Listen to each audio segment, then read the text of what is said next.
Hi guys, so my name is Keyera and I am 21 years old. By looking at me, you of course can't tell that I'm sick or that I have any pain at all, which is the crazy thing about sickle cell is that you can't look at someone and be like, oh, okay, they're sick. So it's much harder for us to get care. Because of my sickle cell, I've had to have both of my hips replaced at the age of 18 from something called avascular necrosis. Because my red blood cells, like the doctor was saying, because mine are sickled and not round shaped, it had trouble passing through. So basically, it stopped passing through. And when blood doesn't get to bone or tissue, it dies.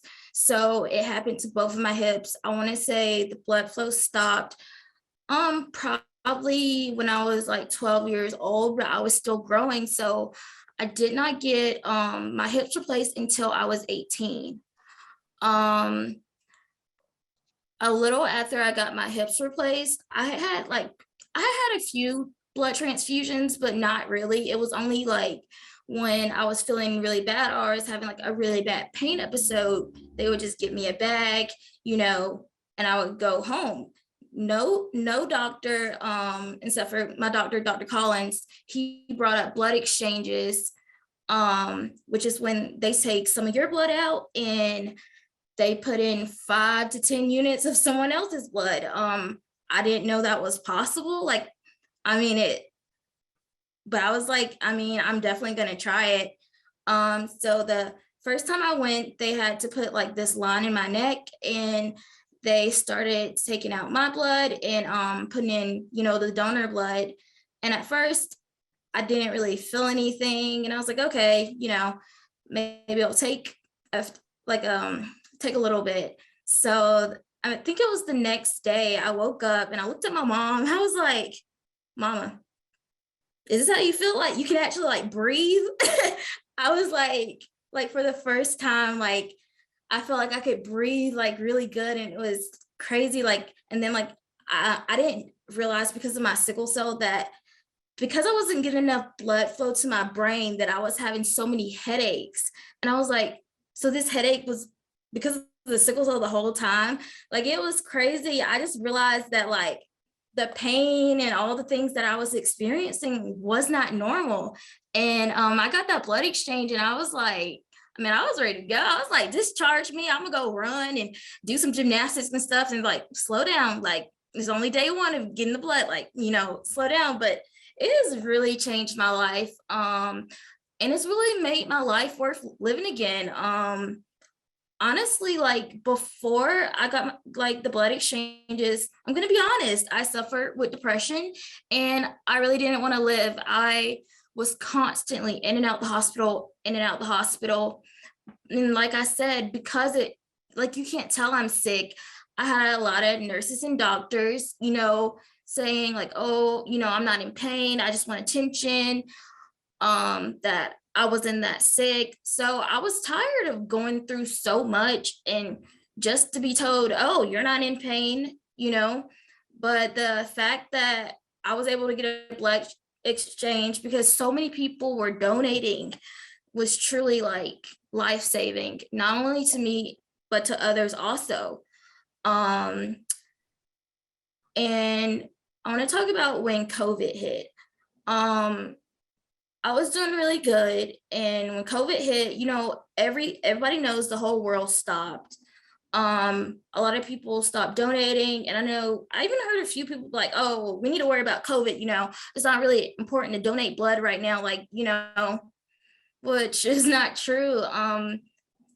Especially with COVID, they wanted the sickle cell patients to stay out of the hospital, but sadly, we were not able to get our exchanges. So we were in the hospital with the COVID patients instead of being at home if we would have got the blood.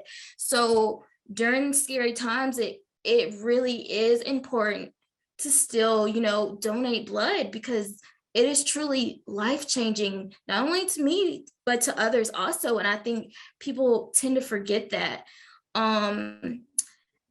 And another reason why it is truly on my heart for people to, I said I wasn't going to get emotional.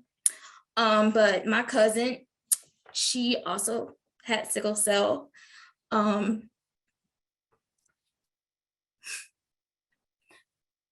She passed away because she couldn't get a blood exchange.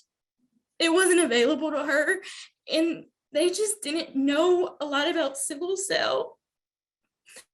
But that blood exchange would have saved her life, and she still would have been here. And I remember when I went into the ICU and I saw her, I looked at her, I gave her a kiss, and I said, I promise that I'm never gonna stop fighting for awareness for sickle cell, because no mom should you like bury their child. She wasn't even 21 yet. But that's another reason why it's really on my heart. And I just want to thank you guys so much for coming. And I'm just gonna say, like, please donate blood. Like, we really need more people of color to donate blood. It is very important. A lot of people don't think it makes a difference. It makes a difference. Like the doctor was saying, DNA has a lot to do with it. If I get blood and it's from like a person not of color, sometimes I have like reactions where I start itching or something, and that's my body creating antibodies because they did the best match they could do for my body, but because there wasn't a person of color that donated, that's the best they could do. So it's really important for more people of color to get out there and donate. I say, like, if you can't donate, that's okay. Share the message. Tell everybody around you to donate. I think on the Red Cross website, you can do your own thing where you can create a group of people and donate blood. I want to thank everyone for listening to my story. Like I said, please donate blood. It truly saves lives. And I want to say thank you to Red Cross for